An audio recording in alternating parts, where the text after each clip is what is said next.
I was told in, I'm going to say like 2017 or 2018, I was doing a couple different internships again in hockey, and I was told, like, don't waste your time taking pictures of individual guys. Take pictures of them with their teammates. Take pictures of them celebrating as a group after they score, because that's all the guys are going to post. What's going on, guys? Producer Ryan here. I'm filling in for Dave on this intro. Today, we've got the 251st episode of the Athletes Podcast. Can you believe that? That's pretty insane. We've got an awesome couple guests on the podcast today. We have Nick Bowins and Dan Marrazza. Nick works for Working in Hockey. It's a subsidiary under Hockey Collective, and they help aspiring professionals work in hockey. He posts jobs, has newsletters. He'll get into more of it in the actual episode. And then we have Dan Marrazza, who has worked for a bunch of different NHL teams, AHL teams. You'll see he's got a couple AHL jerseys in the back of his video as well. These two guys are fantastic. Coming from me, I'm a person who has spent a lot of time trying to work in sports. Graduated, took a bunch of time applying every day to hockey jobs, to sports jobs, and what Nick is doing, what Dan talks about on this episode. It's incredible stuff. It's so useful for someone like me to have had this. When I was going through this, it would have been a super great resource. So it's going to be an awesome thing for you guys to check out. I can't wait for you guys to be able to watch this episode and learn a bunch of stuff there. Before we get into the episode, I'd like to just give a quick shout out to Perfect Sports, one of our sponsors. I'm actually in the process of getting some Perfect Sports supplements. I ran out, so need some new ones. Use code AP20 at checkout. It's going to save you 20%. This stuff's awesome. You're going to love it. Anyways, without further ado, let's hop into this episode. Enjoy episode 251 of the Athletes Podcast.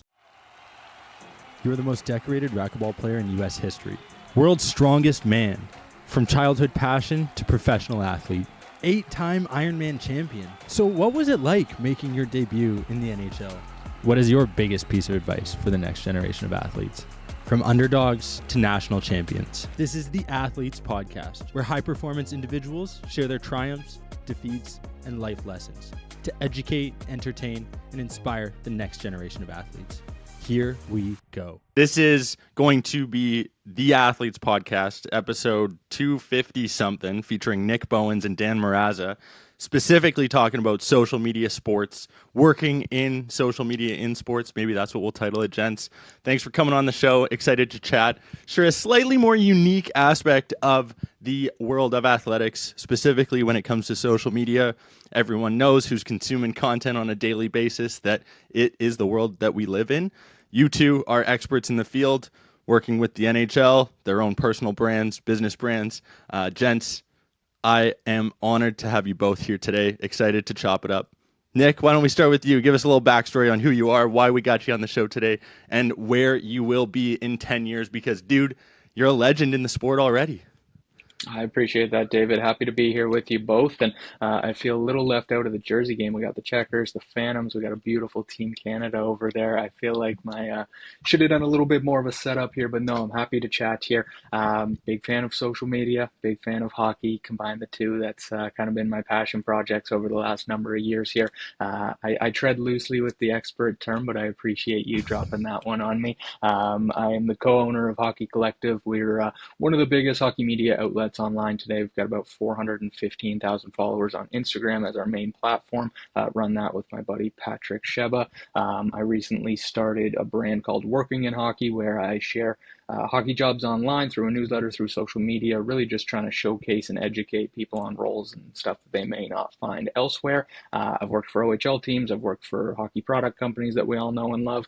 Done a lot of different little side projects and gigs along the way, but like you say, love social media, love hockey. Perfect fit for the show. Expert is the term we're going to go with. Dan Marrazza, also an expert in the field.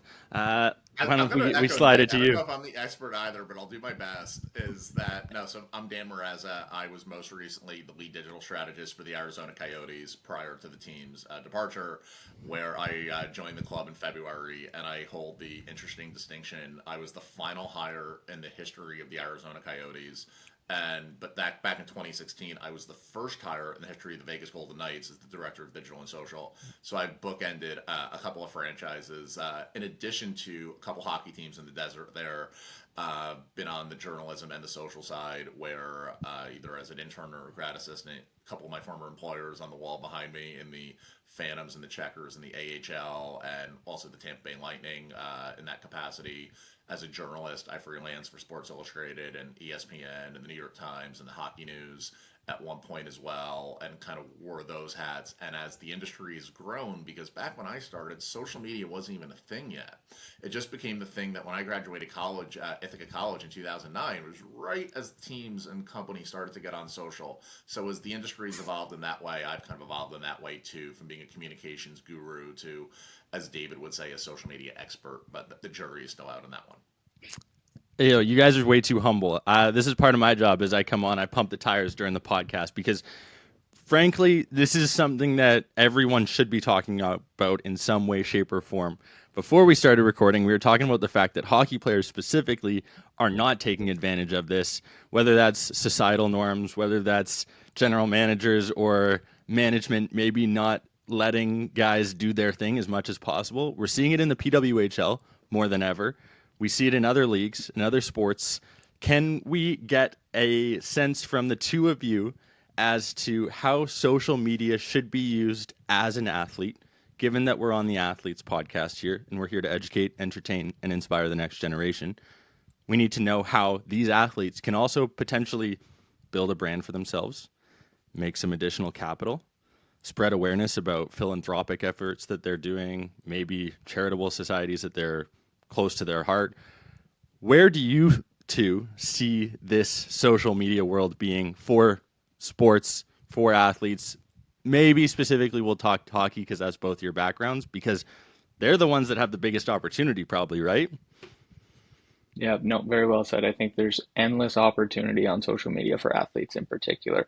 From when we were all 2, 3, 4 years old watching our favorite teams and favorite players to, now in our 20s and 30s watching games, like everybody is fascinated by athletes. Everybody wants to know what they're doing, how they're thinking, how they're feeling, what their exercises are. They want to know everything about these athletes. It doesn't matter what sport they are in. And I think that that's such an opportunity that so many other creators or avenues would kill for. They would kill to have that much kind of outside interest and appetite for their content. You look at a Twitch streamer or something, like they would kill to have the desirable eyeballs and everything that an athlete has today. So I think there's so much opportunity for athletes to be creating more on social media. I think the biggest thing, it's a buzzword, but it's real. It's got to be organic. It's got to be authentic. You have all seen athletes that don't authentically promote stuff on their social media, and everybody can see through it in 2024, almost 2025 here. We all know it now. It was a different landscape in 2015, 2016 when guys were first getting brand deals and doing stuff. And,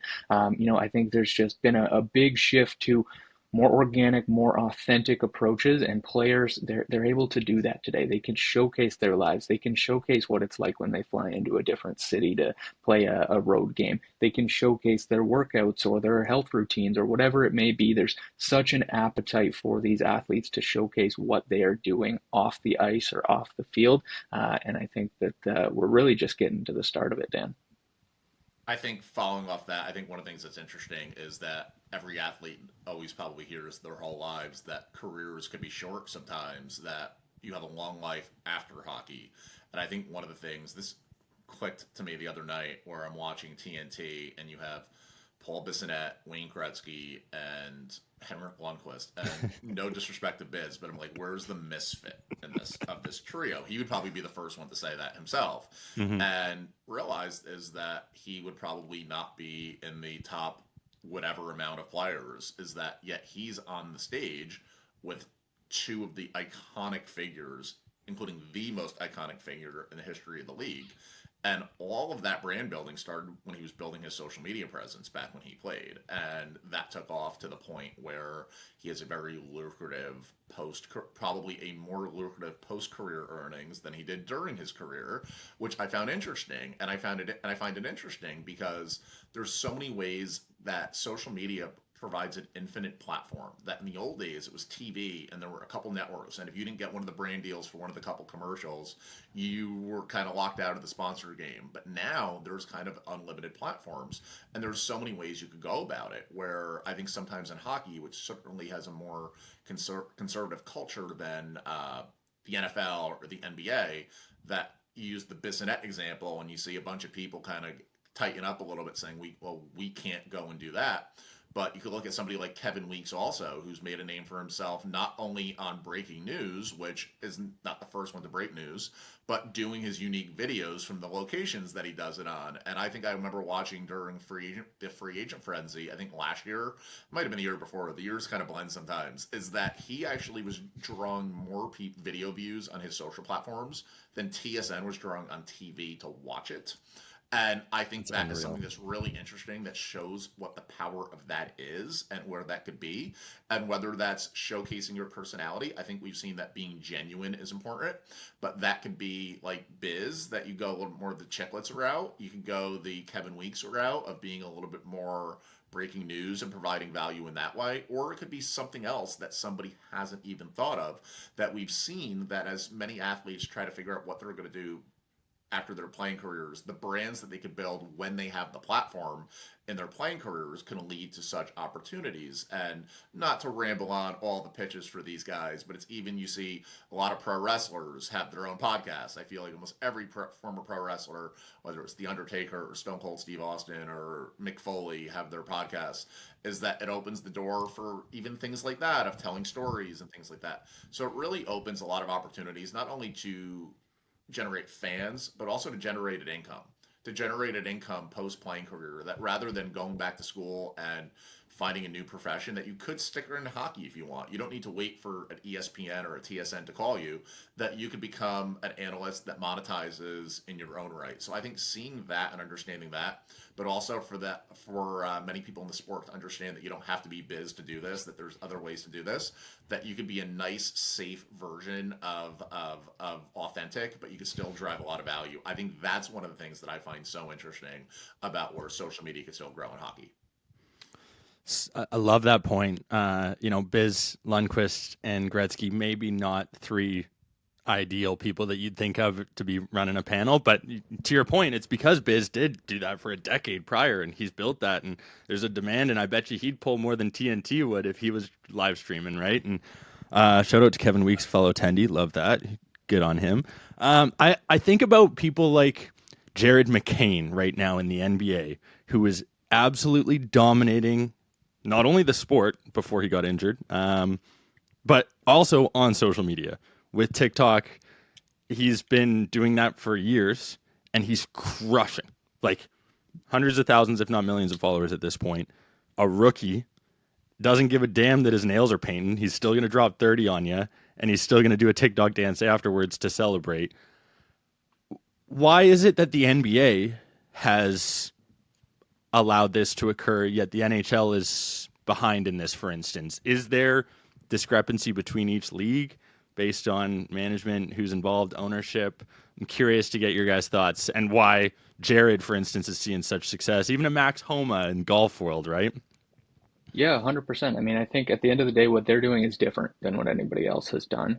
Max Homa with his roasting golf swings online, we hadn't seen that before. That's somebody going out of his comfort zone, but knowing what he's good at, comfortable with. He's good at cracking those jokes. He's doing something that he would do with his buddies, so it's organic, it's authentic, it's genuine when he's doing it online.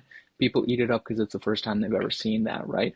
To your point of the different leagues, they're all different. I mean, every sport is different, from hockey to football to wrestling to swimming. Everything is different in just the way that you're coached, the way the mentality is. That's the unfortunate reality of it. I was told in, I'm going to say like 2017 or 2018, I was doing a couple different internships again in hockey, and I was told, like, don't waste your time taking pictures of individual guys. Take pictures of them with their teammates. Take pictures of them celebrating as a group after they score, because that's all the guys are going to post. And I think that still rings true today in hockey, where players want to celebrate their teammates. They don't want to seem bigger than the logo on the front of the jersey, right? All those things. And I look at the Leafs player of the game belt this year, maybe late last year, but this year, their post game photos that they post after every single game has three or four guys sitting there with the belt and they're hugging each other, their arms around each other. It's not just Matthews who won the player of the game belt because he never posted those on his socials once. But now they got Matthews with Tavares' arm around him and Riley sitting beside him, and all three of the guys will share that, right? Because hockey is just so kind of ingrained to be team first, team friendly, put your teammates ahead of yourself. And I think teams are starting to find ways to play into that with that example of the player of the game belt where those three guys will go share that because now it's just your buddies or Yeah. somebody gets their 50th goal, the teammate will share it or the assist, right? So that's kind of how I look at it. Dan, what do you think? Yeah, I think one of the things that's interesting, and I'm a history buff, so I have to use the historical reference of how I genuinely believe any change that happens comes from the top. You're not going to be Biz is a one-off in terms of a guy who's a fourth liner who was able to build this presence. That generally speaking, it's the top guys that change things. Where if McDavid does it or Ovechkin does it, they have a lot more authority to be able to do things and potentially not get questioned just because they've built up such equity in the sport and amongst their teammates for what they do that they have more room. So the historical one was back in the 1950s. Gordie Howe, when he played for the Red Wings, the culture was back then that players did not talk about how much money they made. So what would happen would be is that they would go into the contract negotiations, and even if Gordy had second team All Star, great year, the general manager would say to him, last year you scored 40 goals, this year you scored only 38. You're slipping, but we believe in you. We still want you to come. We still want you on the team next year. How much money do you think you should get? And he would write the same amount of money as he did the previous season, $13,000 a year, because the way the narrative of the conversation went, he was just so grateful and wanted to play that he just wanted to be safe and playing for the Red Wings. That being said, then when other players go into the negotiations and if they want more money, how do you say you want more money than Gordie Howe? How can you do that? So you kind of fall in line too. So eventually, as we saw in the 50s, the 60s, and the 70s, a lot of more of that information started to be disclosed. And when information started to be disclosed from the top guys, whether it's Bobby Hull going to the WHA or other moves of that nature, you saw rising tide lifted all ships because Bobby Hull was going to be able to play where he wanted to play, and Gordie Howe was going to be able to play where he wanted to play. Is I think with social, this is similar 40, 50, 60 years later in that it's going to be really hard to have the third liner be the one who launches their own thing. Or if you're talking about a championship belt for the Leafs, to have a third liner hold up the belt like he's the champion of the world, is that it's probably not going to do that. But if Matthews or Ovechkin or Crosby or whoever did that, it would become more accepted. I think what would happen it would become more accepted is that all of a sudden people would realize, okay, this doesn't necessarily have to disrupt team dynamics. I know hockey likes to pride itself on we're a team game, but basketball's a team game too. I mean, the NFL's a team game. I would never. Soccer. I've worked in football also. I've worked in the NFL. These guys are all about their teammates, and they would probably resent the fact that if hockey were to suggest to them that they were not a team-oriented sport the same way. But I think hockey prides itself that they are the team-oriented sport, not necessarily seeing that sometimes some people that other sports face the same dynamics. They've ventured through this wall to that next stage, and the world hasn't burned down, things haven't gone on fire, and everything's okay. I think it'll take a couple of really top guys to do this in ways that are not necessarily outspoken. I think, if anything, as I referred to earlier, somebody having a presence that's based on authenticity, that's not necessarily snarky or that way, I think would really deliver the message throughout the league that you can have a presence that is not biz or isn't chiclets, that you could do it in a way that is still fitting the culture of the sport, but still showing more of your personality. And once that happens, similar as salaries rose in the 50s, 60s, and 70s when the top guys started to rise, I think when the top guys would start to rise on social, it would bring rising tide would lift all ships. That's a very deeply ingrained cultural thing that's going to be hard to happen. But that being said, there's only a couple top guys. It only takes a couple of those top guys to do that for things to start to change. So especially as we now go into the next generation of players that grew up with social even more so, I think you're going to see that. Or you see younger general managers like the Kyle Dubas's who grew up with social a little bit more and, maybe are a little bit more open to that potentially. I think as you see the success of those, because hockey is a copycat league. Back when teams played the neutral zone trap, everybody played the Cup champions one that played the neutral zone trap. So did everybody. When the Flyers mixed it up in the '70s, everybody mixed it up and started brawling. Is that I think when you start seeing a couple people having success, making money on social, I think it's going to be a light bulb moment for a lot of people saying, "I need to be doing that too." And I think that's how it. I think that's what would have to happen for it to eventually grow. Yeah, and I think even leagues like the CHL, I go watch WHL hockey here with the Vancouver Giants, my cousin playing, and they do a good job on social, and I see that potentially showcasing to the NHL what's capable of occurring at a slightly lower level where there's maybe not as many implications, not as many brand partnerships, deals, etc. Sometimes it just happens organically too. And to your point, when that next gen comes through, an Angel Reese who gets a perfect partnership for a podcast, Reese's Pieces, like sometimes they just fit perfectly together, right? And then you can have someone doing an organic podcast, bringing people on, highlighting them, but maybe it doesn't impact their day-to-day on-court schedule or their season for that matter, because they can do it during the off season. That was kind of my next question. To play devil's advocate, if I'm Lou Lamoriello, who notoriously does not like people doing any other social engagements, speaking engagements, etc., how do I as an athlete, or how do I as a general manager potentially play and be like, hey man, like, yeah, I understand, I hear you, you want to build your social media, but you know what? I own you from September until March, April, but during the off season, you can do whatever you want. Is there a world where athletes could still potentially build their brands during the off season when they aren't required to be doing all of this? Like, I know it takes away from the travel experience, the potential to collaborate with others, but maybe there's a world where we can still see both without the NHL holding on to their strings. Does that make sense? Am I in La La Land?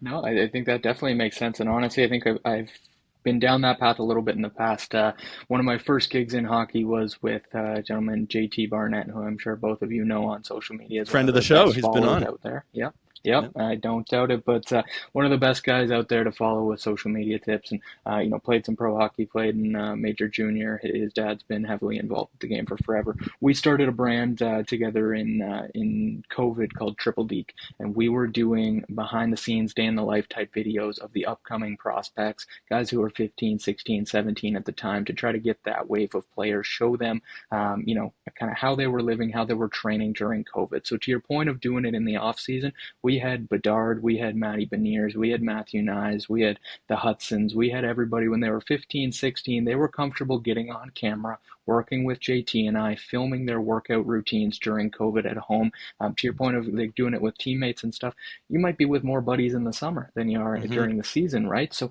these guys were, there was 6 or 8 of them skating together during COVID restrictions, and they'd go work out together, they'd go to the lake after together, they'd film their whole day and send it to us, and we were posting that stuff in like 2020. So I think the appetite is there for these young guys. Again, you both touched on the age group who grew up with social media and understanding social media. I think these guys in every sport, guys and girls, are going to be able to eat that up and kind of lean into that a little bit more. When I talk to companies or businesses, I always kind of say that there's 2 ways that you can post on social media. You can entertain or you can educate. Those are the only 2 ways that you're going to get people's interest these days. Athletes, kind of like influencers or actors or musicians, are in this kind of third category where they can combine both of those to showcase. So there's entertain, educate, and showcase. Athletes are able to showcase what they do. Again, day to day, whether it's the workout routine, the smoothie they make, what shoes Austin Matthews wearing to the game, Bedard, what he's doing on an off day in San Jose when he goes down to play Celebrini, like whatever it is, athletes can showcase in their off time. And I think we're going to see a lot more of that because there's not many people that can showcase their day to day lives and people care about it. If I follow myself around with a camera here at home today, working my day job, doing this on lunch, making dinner tonight, not many people are going to care. If Bedard does it, it's a little bit different.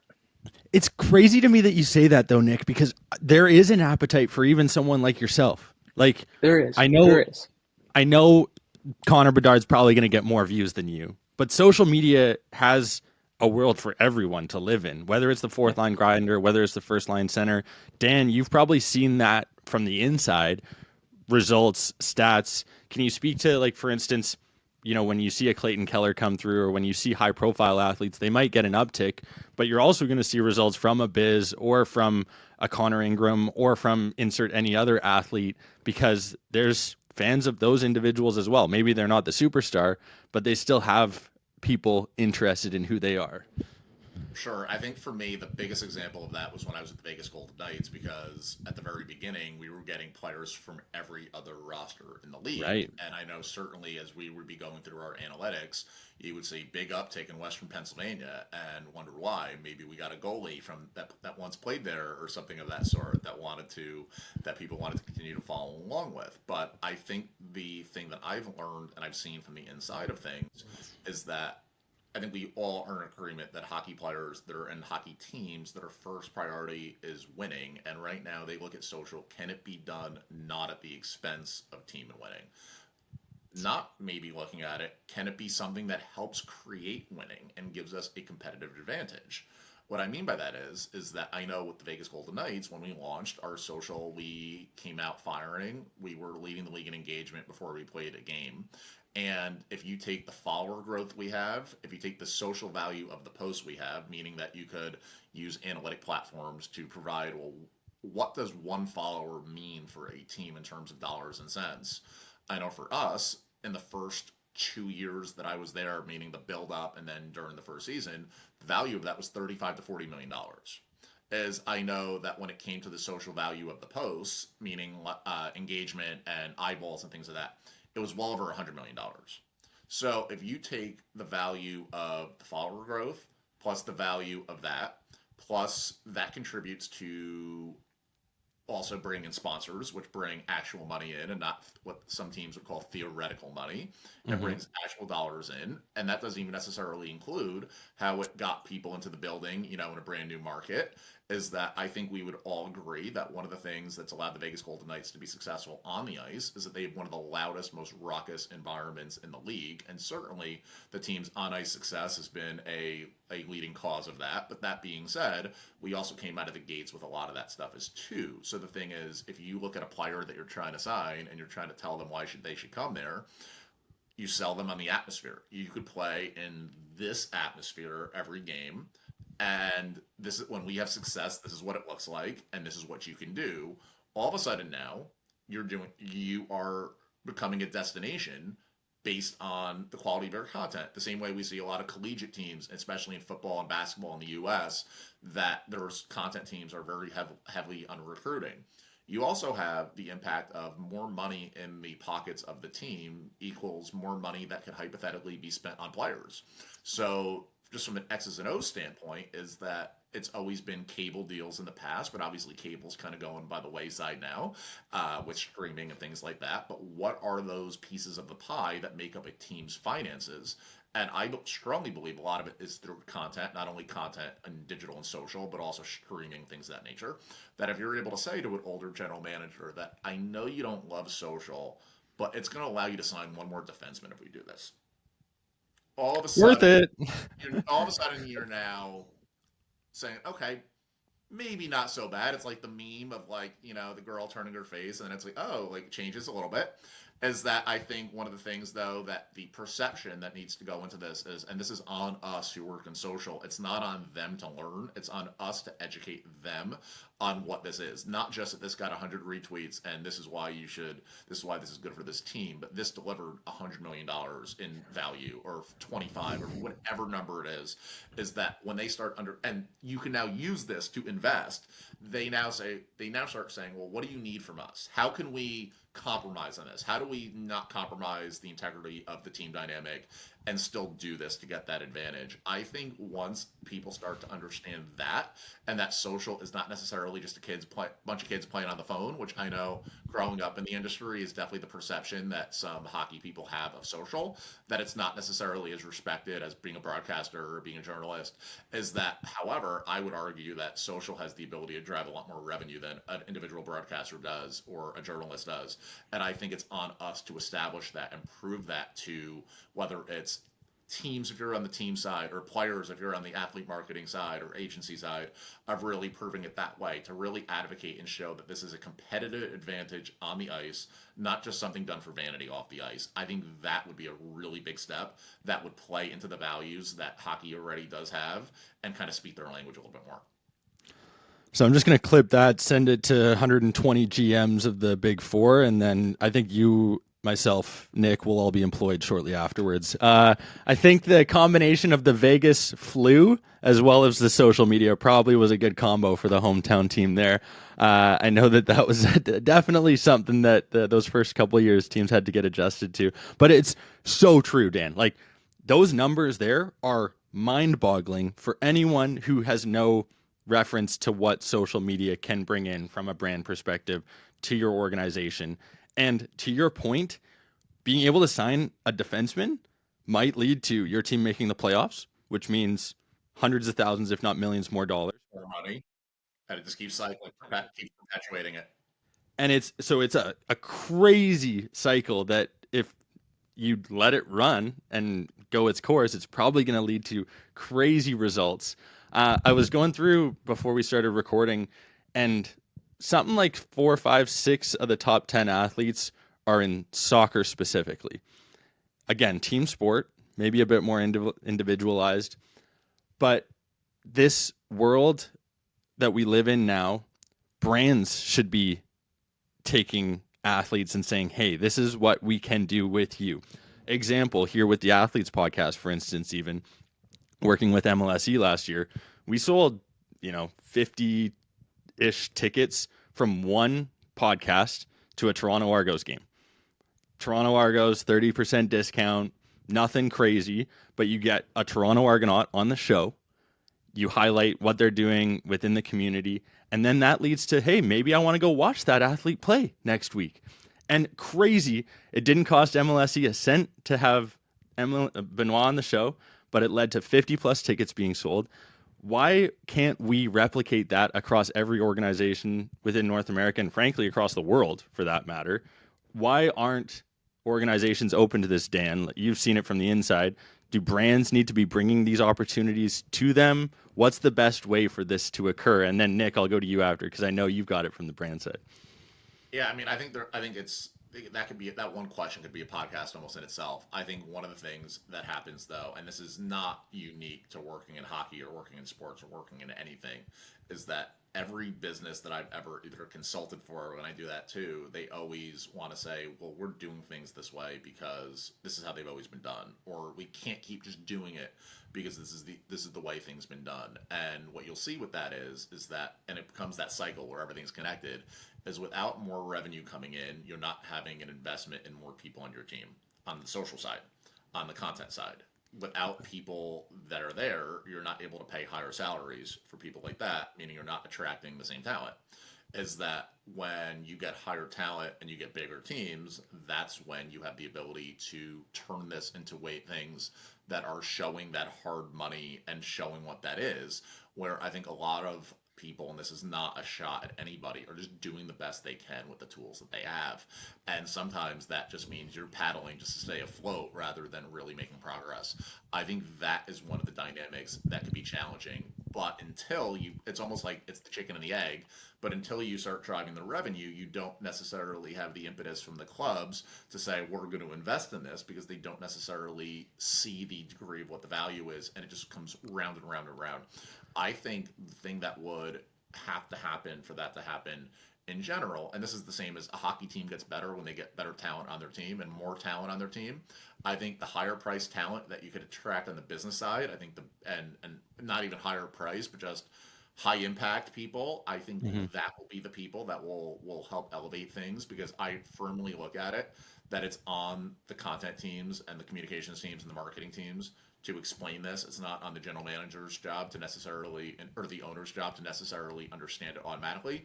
I think it's really on that. I think that what we've seen with soccer is that there is an appetite for this worldwide. Obviously, hockey is global, not as global as soccer is, but it's still a very global sport. But I think the thing that we've seen is, in general, and this is like a fun little factoid that I always find interesting, is if you go on YouTube and you have YouTubers that do movie reaction channels that they will use bits and pieces so they don't violate copyrights, and they will watch and react to Braveheart or Gladiator or whatever it is. And you watch the reactions and they're like, oh my God, or whatever it is. It's so authentic that these get a lot of views. And no disrespect to any of these folks, these are nobodies. These are not people that would otherwise be known if it wasn't for their YouTubes. And nobodies might be a strong word, but they're not of a platform of a pro athlete. Is that there's no reason that you can't have three hockey players sitting on a sofa after a game and reacting to watching Mighty Ducks. Maybe have one of the European guys who's never seen Mighty Ducks watch it for the first time, or have an American and a Russian watch Miracle together or something like that, and see what the reactions would be. There's no reason that you can't have things like that, that even if they're not household names, it could prove the appetite where this is interesting, even if people are not inherently fans of the sport. So I think the long way of saying of that is that it all ties back to money again, as things tend to do.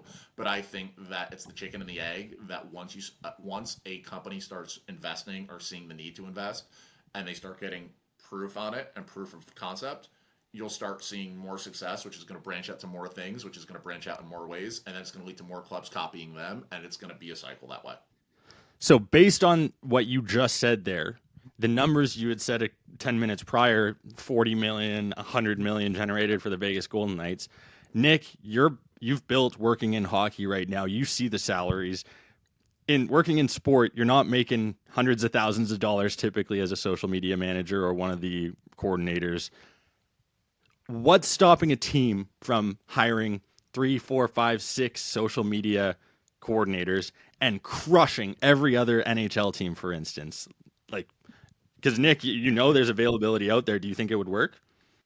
I think it would definitely help. I think it would go a long way, but I'll go back to what Dan said a little bit ago on it's educating the people at the top and the right people of this. I've worked with junior teams who have been absolutely gung ho, done everything right, done great partnerships together, or like you said with the Argonauts example, something so easy and seems brain dead simple got them at 50 extra ticket sales, and it's such an easy partnership. On the flip side, I've worked with teams who, overvalue where they're at, and they say, well, you have to pay us for us to work with you. Why would we work with you? We're the team. You're just a platform that has 40 times the size of us following. Like, why would we work with you? Or on the flip side, I've done it with teams who don't understand the value of the partnership, and they mess things up, and kind of just misguided in how they approach those partnerships. And if you don't go full fledged at something, it's not going to work. So I think there's a lot of teams have tried different things. Your example again with the Argos, a lot of teams have tried stuff with that, but not always with the right person, not always the right approach, not always the right way. I think we need to educate more on the success stories and the examples like both of you have given so far to showcase what can be done, how it should be done, and overall just better educate on the power of social media, the influence of social media, etc. there. For my example, I'll use with working in hockey, I shared a job post a couple weeks ago that, got a little bit lucky. It went a little bit viral. We got, call it 275,000 views on Instagram. I got 5,500 followers directly from that post. I won't mention the team, but one of the teams who had a job posting in that reached out. They weren't happy that they got so many applicants for their jobs. And it's like, Hold okay, on. well, you had what, 36 applicants like through your posting. I amplified it. It hit 275,000 people who you got to assume most of them are the right people. They're following a hockey page. They saw this hockey page, got 5,500 new followers for it. So they're aligning with the page. They're seeing this. It's the right audience. And your concern is that now you have too many applicants to sift through for your HR team. Like, I think it's the education and understanding of the power of social media and how it can get you to the right people. That's what some of these teams are missing. Heaven forbid you drive too much attention to someone's job posting, hey? Like, oh my gosh, no, the recruiter's going to have to read resumes today. How weird is that? Like that is on its own probably one of the best stories I've heard. Just, sorry for doing my job exceptionally well. Yeah, it's crazy. It's crazy. But that's just kind of the mindset of a lot of these teams, right? They like Dan said, they know what they like, and they've done it for 100 years, and that's how they operate. And they don't like change. They don't like things out of their control, which I can understand. But to quote the great Jeff Merrick, tradition is just peer pressure from dead people. So tradition, sometimes we can adapt, sometimes we can evolve, and this is an area that I definitely think we should. And just to follow up on that too is that I think sometimes hockey people will see the NBA as an example and they'll say we don't want to be the NBA and they'll just kind of recoil with in that regard. I think it's understanding from the other side of it that yes, we want to advocate for this, but that we need to do this in a measured capacity. We're not going to be the NBA. We don't have to be the NBA. That if the NBA is here and the NHL is here, we don't need to be there. Maybe we could be there. Maybe we could be there, and that's still more than where we were at. And I think along with that, I think what happens is I think there could be a tendency sometimes, and it could be very easy to do this, is to look at other hockey teams. So you'll see a hockey team that will look at its metrics and compare it to other hockey teams. But if you have an original six team, they're probably going to have more followers and impressions than a team in a small to mid market in the Midwest. They're probably going to. And they'll say, we're going great because, look, we're number 5 in the league in followers. They're not necessarily comparing themselves to the other teams in their markets and other sports. They're comparing apples to oranges sometimes. I think what happens with that is that it's not necessarily always realizing what the potential is because that you think that we're doing fine already, but it becomes an echo chamber. It can become an echo chamber where you're only looking at each other and you don't see how things could be. I know for me in my career where I was with the Vegas Golden Knights, but before I came back to the Coyotes, I was with DraftKings and the Pro Football Hall of Fame, which were in sports, but were football, sports betting, completely different. And I know for me, it completely changed the way I looked at analytics, completely changed the way I looked at strategy, just because, not because we had done anything wrong in hockey. If anything, there would probably be a lot of things that folks at DraftKings or the Pro Football Hall of Fame can learn from hockey, but it exposed me to thinking that I had never seen before. It exposed me to thinking, I mean, our analytic people at MIT, they could run circles around me. Or at DraftKings, they were all from MIT. It was like Goodwill Hunting's down the hall, just like dribbling, like they were the Harlem Globetrotters on analytics, just dribbling the ball around me like crazy. But even if I picked up a small kernel of that, which I think I picked up at least a small kernel of that, it kind of showed that there could be that way. So I think kind of breaking the walls down of that echo chamber, I think are important, but at the same time doing it in a way that isn't just saying, okay, we're going to take somebody from this brand who knows nothing about hockey at all and bring them into this, and they're going to ask the general manager to do X, Y, and Z with players that the general manager is never going to agree to ever. It's people that have the understanding of the culture of the sport, but also have been exposed to the outside enough to be able to bring in a lot of those new ideas and really show people, like I said, it's all about safety and being measured, that you don't need to be the NBA, you could be here and you could still be better. It's not about you beating the NBA, it's about you being the best version of yourself. And I think if that was a value that could really be drilled in the league, just be the best you can be, I think that would allow people to look at things and say, we don't need a grand slam, but a bunch of singles is still pretty good. Yeah, and on the point of being the best that you can be, this social media that we've now all been exposed to allows guys like Coach Chippy to have the arguably one of the biggest followings in the hockey world, or I believe his name's Nags, the hockey goalie. And there's those social media content creators that I think might be what GMs are afraid of guys doing, but it's proof in the pudding that there's an appetite for hockey content out there. You know, a guy like Curtis Gabriel, who isn't even playing right now, is still driving a ton of attention with Brock McGillis, who's going to be coming on the show in a couple weeks. But there's a huge desire for this there. The two of you have proved this out over the past 40 minutes for sure. I'd love to use these last 5-10 to have each of you highlight maybe your favorite creators within the social media world, where you see this space going, if you see or have any suggestions, recommendations. And then finally, we typically wrap up on the Athletes Podcast by asking our guests their biggest piece of advice for the next generation of athletes. Maybe we can add a little asterisk here to make it social media specific so that they can take advantage of, if they are a 15-year-old, if they are an 18, 12-year-old right now, building their brand so that when they are the number one player in the NHL, they can look back to this conversation and be like, hey, I am the authority figure. I am number one. I'm going to do this. And you guys are going to have to listen to me because I am the best and you're not going to cut me. The biggest way I see the industry going, and which I'll lead into advice as well, is the combining of streaming and content. I think that for a generation, cable was the primary way that people consumed information about their teams. And this is the first time in 40 years that's changed. I think, without another history lesson for me, but I do believe that history does repeat itself, is that every time things was before cable TV. The last time it changed was radio. When radio became a thing, that completely changed things. That you always have somebody who adopts this early and does it the right way. That back in the 30s when radio came out, the St. Louis Cardinals had a frequency from Colorado to Florida, and there were no teams in the South. So they became the team of Texas and Arkansas and Oklahoma because they were available. When cable TV became a thing, the Atlanta Braves were on TBS at Superstation. So growing up in New Jersey, I could watch the Mets, the Yankees, or the Braves, or somebody in Boston could watch the Red Sox or the Braves.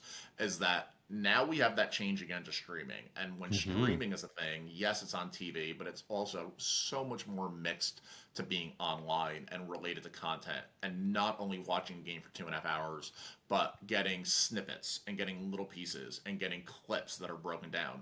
I think the biggest thing I see is the balance of importance, or the balance of power in terms of importance, shifting more to the content teams as cable becomes less of a thing. As cable becomes less of a thing, and I think what it will allow is teams to really solidify themselves more, and kind of piggybacking on that idea of driving revenue has the ability to improve your team.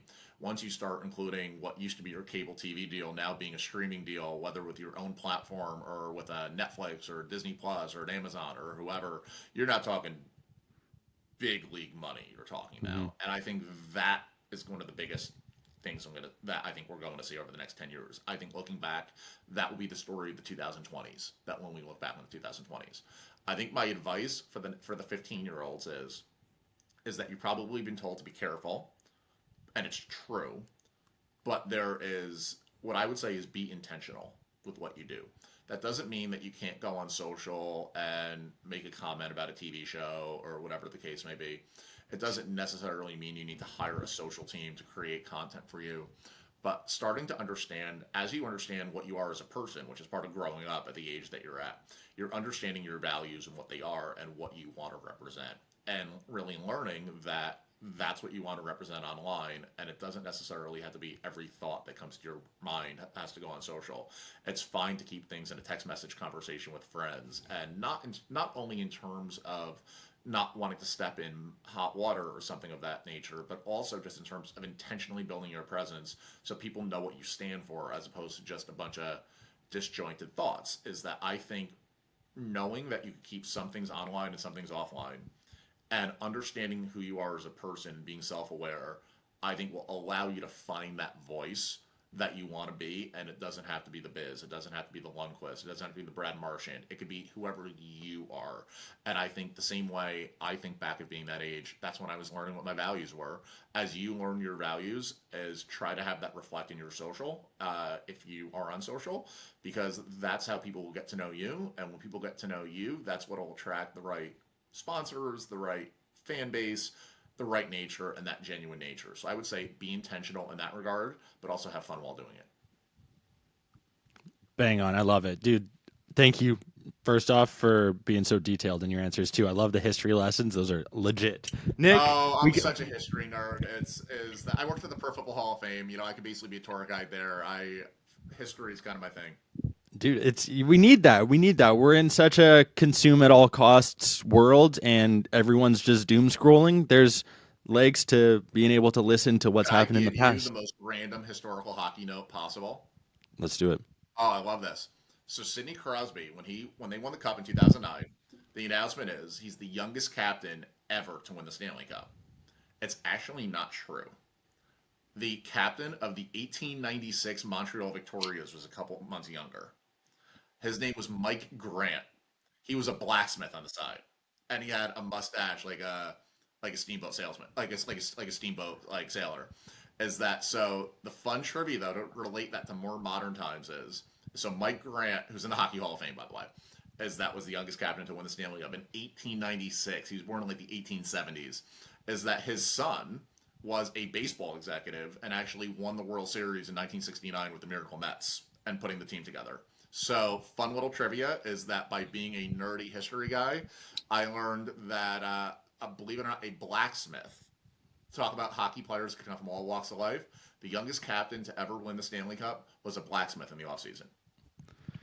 Here he was, Nick. I was like, man, Vancouver Millionaires, Victoria Cougars. I'm like, holy dino, we're pulling out the archives here. Oh, I love nice. it. This is what I grew up on.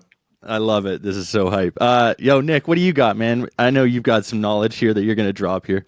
Yeah, I don't have any. I don't have any cool blacksmith stories, but to answer on kind of just creators, like you said, I think there's a lot of different ways that you can create content today, and I think they all again kind of funnel back to entertain or educate. You mentioned Coach Chippy or Negs or those guys. Those guys do a phenomenal job of entertaining, and I think there's a large appetite for people to consume that and do that today.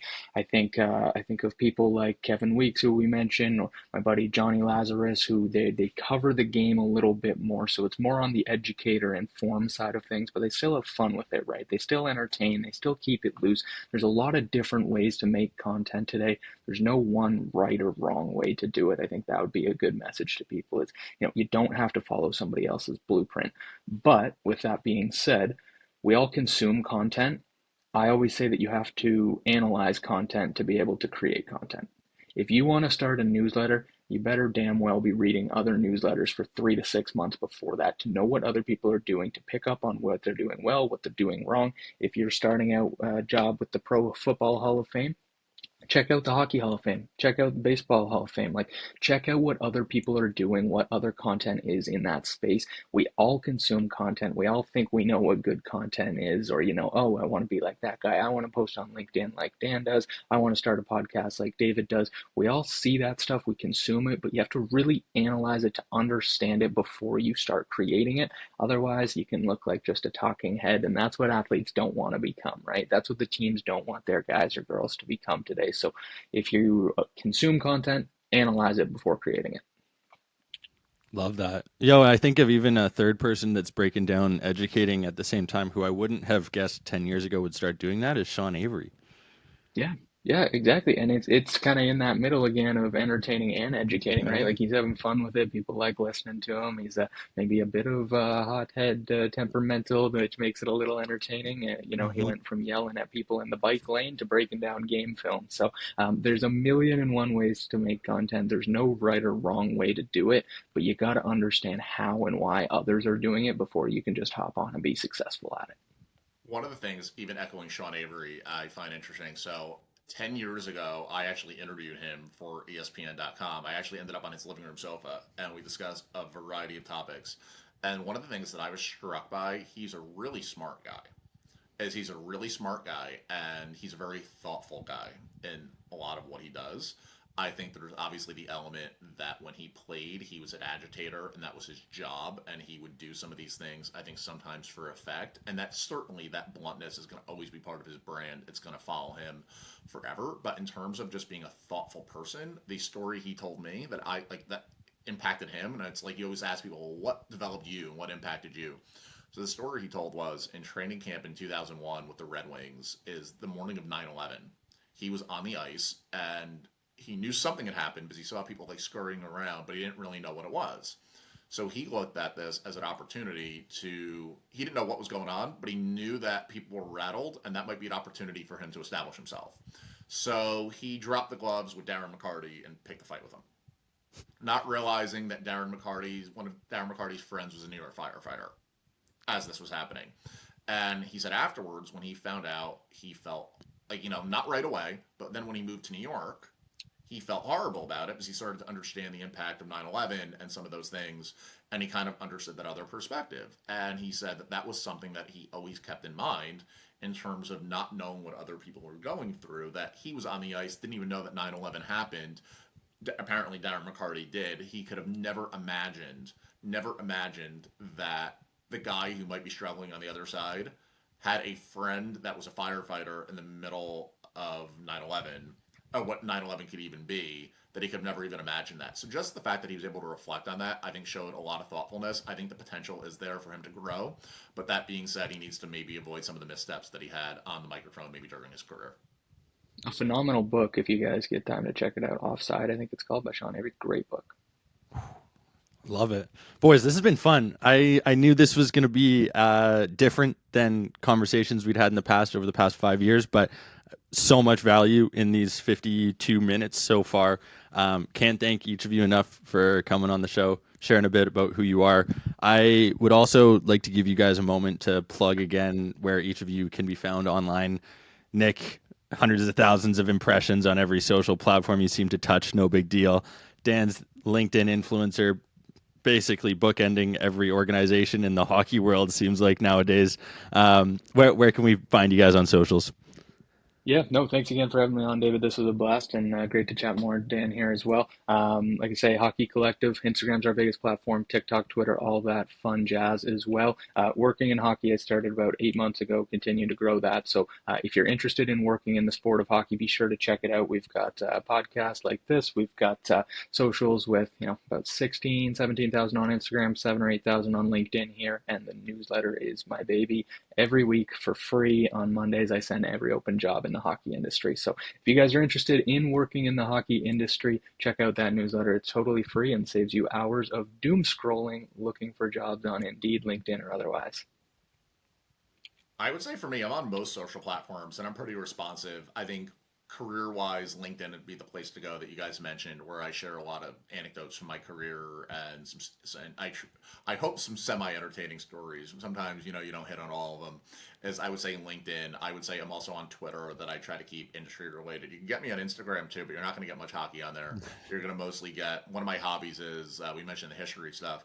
I like to go to historical locations and where movies were filmed, and you're going to get most of that on Instagram. If you're into that too, you could get me there. We could talk hockey if you want on Instagram, but that's where you get me. But for the hockey part, Twitter and LinkedIn are the places to go. Hey, it's proof that there's a demand for everything in this world, whether You it's never would history, have. You hockey. never would have thought that I went. I was actually with the Golden Knights. We did a caravan through Utah in 2016, and Of the course you did. Sandlot was filmed there. And so most people didn't know that. So we get out of our hotel at like 8 o'clock in the morning. I get an Uber at like 6:30 to take me over to the Sandlot, and I pay the guy a little extra money. Don't leave. And I get out and I play the soundtrack of the Sandlot as I walk around the little lot, like going through somebody's backyard to get there, get right back in the Dog comes, car. bites your ball. Is honestly the fact that you had to go through a backyard to get on there was the most on-brand thing for the Sandlot, like, that you could possibly get. And then I went back. So I would share some of those things. Years later, in business settings, I found that people don't remember me for my work stuff. They're like, "Oh yeah, you were the guy that went to the Sandlot, or you're the guy who went to, I don't know, like the lighthouse where Forrest Gump ran across the country or something like that in Maine." Is that people remember you for some of the darndest things. So I would agree, is even if it's not hockey related, it's all about, we were talking about building who you are. Is, I don't know, I'm a nerd, so I've built who I am there. So it helps me build that. Hey, people follow people. That's what we all Amen to that. can agree with. Thank you, boys, both for your time. Appreciate it. This has been the pod. That's the pod. Thanks, boys. All right, guys, that was the 251st episode of the Athletes Podcast. Hope you guys enjoyed. Thank you again for tuning in. I hope you liked what Dan and Nick had to say. Again, can't thank them enough. They had so much great stuff to say, working in sports, everything like that. It's going to help so many people, I think, and what they're doing is fantastic. As Dave always says, this is not free. You do have to subscribe. We do have the Athletes Agreement, so hit that subscribe button. Helps us so much, helps us keep doing what we're doing, bringing so much content to you guys and taking this to the next level. We enjoy it so much. So again, if you can subscribe, it helps a ton. If you got anything to say too in the comments, let us know. We're always looking for suggestions on what to do next. So leave some feedback, leave some comments. It's going to be great. Again, thank you guys so much. Talk to you next week.